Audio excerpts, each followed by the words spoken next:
Now, the process of film scoring happens in more ways than one.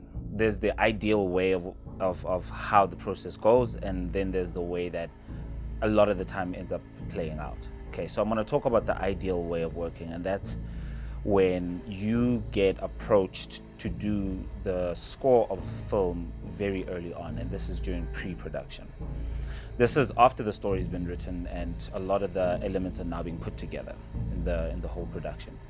At that point, the conversation between you and the director needs to begin. They send you the script, and once you have the script, you read through the script. And for me, at this point in the production, when I read the script, that's when I start hearing some of the music. I start to get an idea of what I think this should feel like and what this would probably sound like. The creative process is already going at that point. And reading the script kind of helps you with the blank page dilemma. You know, when you start a very new project and you've got a blank page, it can be very, very scary and intimidating, and so you procrastinate. You know, you come up with excuses and all of that stuff, and it's pretty scary. You almost feel like you can't do this. It feels like maybe I'm not really a composer, maybe I'm not as good as I should be, because this is very scary and I don't even know how I'm going to start with this. I don't know how I'm going to do this. And so what really helps in getting past that is reading the script, because the minute you start reading the script and you start getting pulled in and your emotions start getting evolved and you start teleporting into that world, that's when, for me, a lot of the creative stuff begins. And sometimes I can't even read a script from beginning to end in one go. I start reading, and then the minute I start hearing something in my mind, I put the script down and I start sketching and I start composing whatever's in my head, not to picture, not to anything, just getting a sense of what it is and where it's going. And then from then on, once I'm done with that, I'll pick up the script again and I'll carry on. So it's at that point where those little sketches, they really help when having that conversation with the director, because you can now start bouncing ideas off each other. You can send that through to him, those sketches through to him or her, and you know, it'll help to test whether you guys are on the same page or not. And that's the most important part, is getting aligned with whatever it is that you guys are building together. You know, you can't be in opposing positions with the director. You guys have to be on the same page.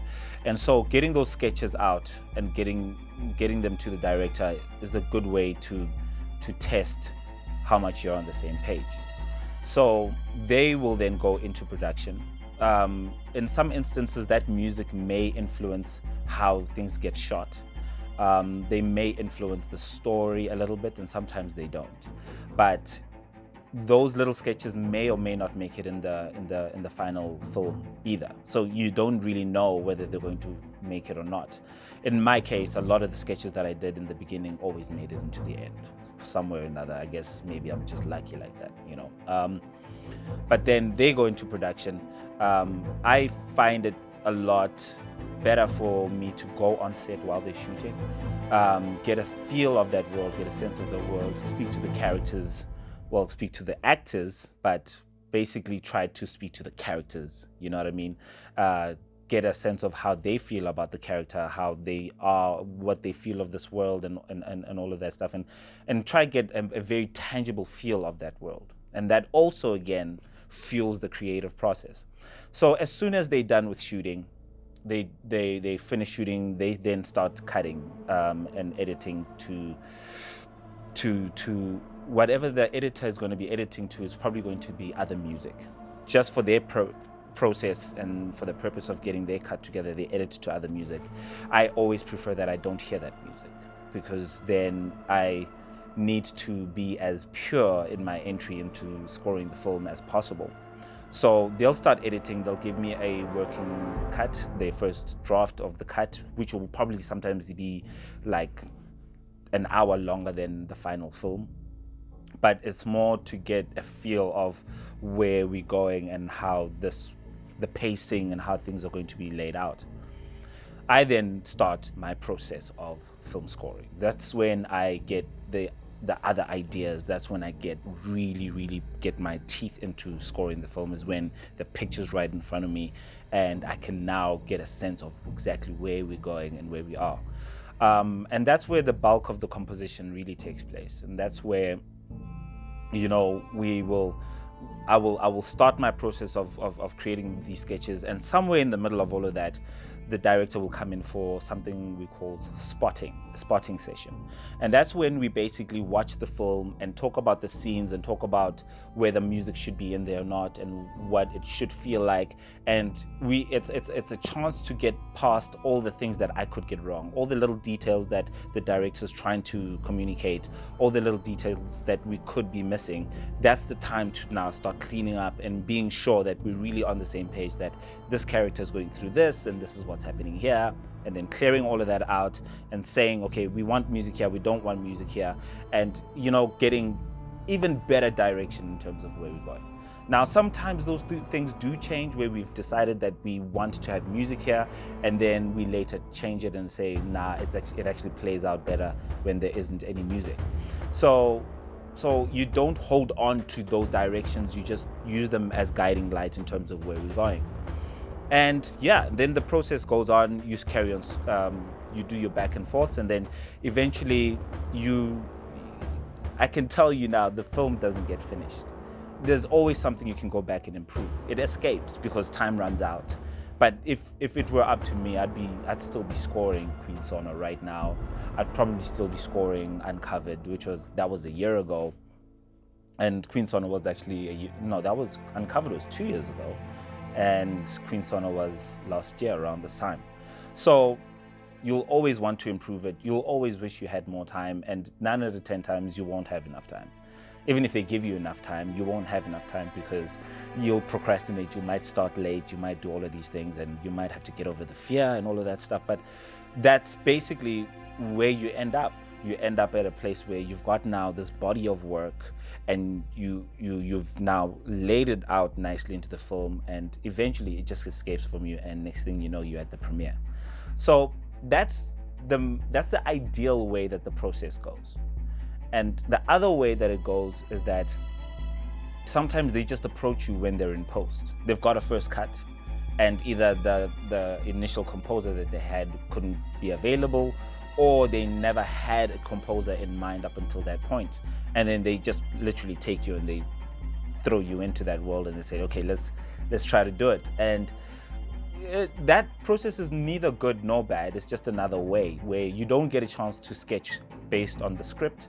You just really start going on the picture, and which is, again, neither good or bad. So sometimes you just start in during post, which is actually what happened with Queen Sono. With Queen Sono, I came in during post. They had already gotten their first cut of the first episode and the second episode, and I got to watch them, and I got going. And luckily, it was very inspiring just watching the images that Moteo had put together and the story that Gagiso had put together. So that's the other way that it happens. You just come in post, and things just get going. Also, you have to be able to, as a composer, you have to be able to identify yourself as a particular kind of composer. There are composers where there are times when the director knows exactly what he wants with the music, and then you are forced to listen to the temp music, which composers will tell you how much we hate doing that. But you listen to the temp music and you try then adapt yourself to that temp music. And that's one type of composer. And then there's the other type of composer where we insist on the collaborative part of the creative process from scratch. And creating it from scratch and trying to aim to create something completely new. I'm the latter. I prefer to create new sounds most of the time. I'm really not very keen on following the road that somebody else has sort of laid out. I really gravitate towards films that allow me to create something new and fresh. And I think it's important to be honest about that.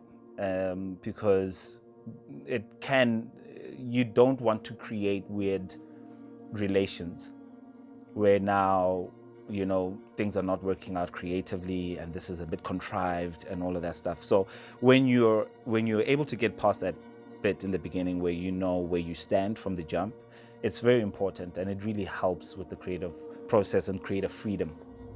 So yeah, so that's, to sum it up, that's the process. That's how a film gets scored from start to finish. And later in this workshop, we're going to talk about some of the other tools and techniques that we use to be able to achieve certain goals within the film.